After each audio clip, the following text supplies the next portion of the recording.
Imagine a country with just 3.5 million people competing against football giants like Brazil, Argentina, and Germany, and winning not one, but 2 World Cups. How is it possible for a nation so small to leave such a massive mark on the football world? The answer lies in Garra Charrúa, the unbreakable fighting spirit that defines Uruguayan football.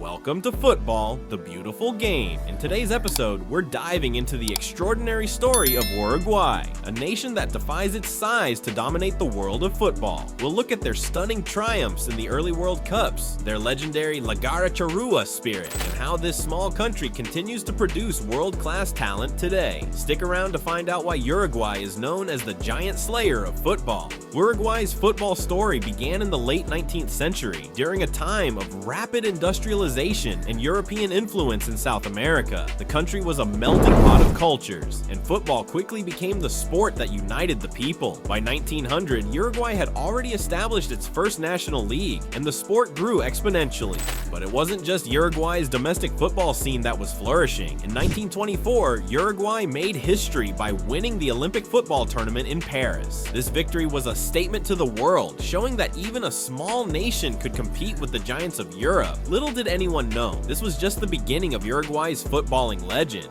In 1930, Uruguay hosted the inaugural FIFA World Cup, and their team was determined to make a statement. The competition was fierce, with countries like Argentina, Brazil, and Chile bringing strong squads. But Uruguay had something special, an unmatched team spirit and a commitment to fight for every inch on the pitch. On July 30th, 1930, in front of a raucous home crowd, Uruguay triumphed over Argentina 4-2 in the final. It was a monumental victory, not just for the team, but for the entire nation. Uruguay had established itself as a footballing powerhouse in front of the world. They had won the first ever World Cup, and they had done it in style. What's the secret behind Uruguay's success? Despite its size, it's all about Garra Charrúa, the fighting spirit that defines Uruguayan football. The phrase Garra translates to claw, symbolizing the team's relentless, never-say-die attitude. This attitude is ingrained in the Uruguayan way of life, through their history, their culture, and their football.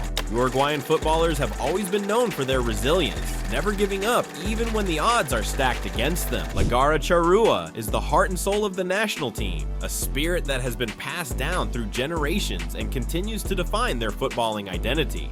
2 decades after their first World Cup victory, Uruguay faced another daunting challenge. The 1950 World Cup was held in Brazil, and the final match was set to take place at the massive Maracanã stadium in Rio de Janeiro. Brazil, the host nation, had been the overwhelming favorites, with a star-studded team that included players like Zizinho and Ademir. The match, known as the Maracanazo, the Maracanã blow, is one of the most iconic moments in football history. Brazil needed just a draw to claim the title, but Uruguay had other plans. The small but mighty team fought with every ounce of their being and stunned the world by winning 2-1 in front of a stunned Brazilian crowd of 200,000 people. Uruguay's victory in the 1950 World Cup wasn't just a sporting achievement, it was a monumental act of defiance. The Maracanazo proved that with determination, passion, and unity, even the smallest nation could take down the giants. This victory cemented Uruguay's place as a true footballing power and remains a symbol of their resilience. After the Maracanazo, Uruguay experienced some challenging years. Despite having talented players, the national team struggled to replicate the success of their early World Cups. However, the spirit of Garra Charrúa remained alive, and Uruguay continued to be a tough opponent on the international stage. During the 1980s and 1990s, Uruguay began to find its footing again. Their performances in Copa America were impressive, with the national team earning several strong finishes in South American competitions. And in 1990, Uruguay returned to the World Cup after a 16-year absence, proving they were still a force to be reckoned with. A generation of talented players, including Diego Forlán, Luis Suárez, and Edinson Cavani, Uruguay once again made waves in international football. Their 2010 World Cup campaign was a standout, where they reached the semifinals and finished 4th, an incredible achievement for a country of their size. Uruguay's success wasn't just limited to the World Cup. In 2011, they won the Copa America for the 15th time, reaffirming their place as one of South America's footballing giants. The victory sparked wild celebrations in Montevideo and across the nation, further cementing Uruguay's legacy as a country that punches far above its weight.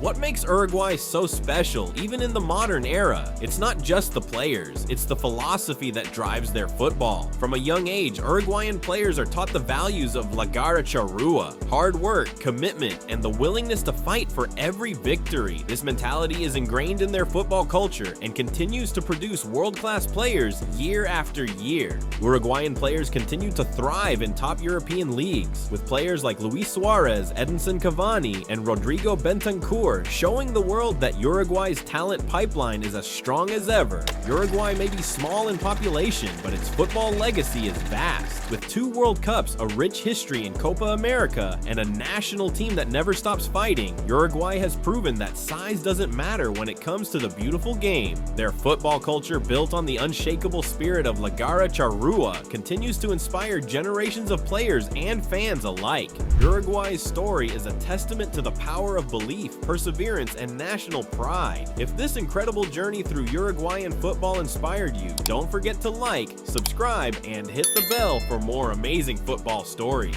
Let us know in the comments what you think makes Uruguay such a footballing powerhouse. Thanks for watching. Keep celebrating the beautiful game, and remember, no matter how big or small, every team has its own story. Subscribe for more, and we'll see you in the next episode.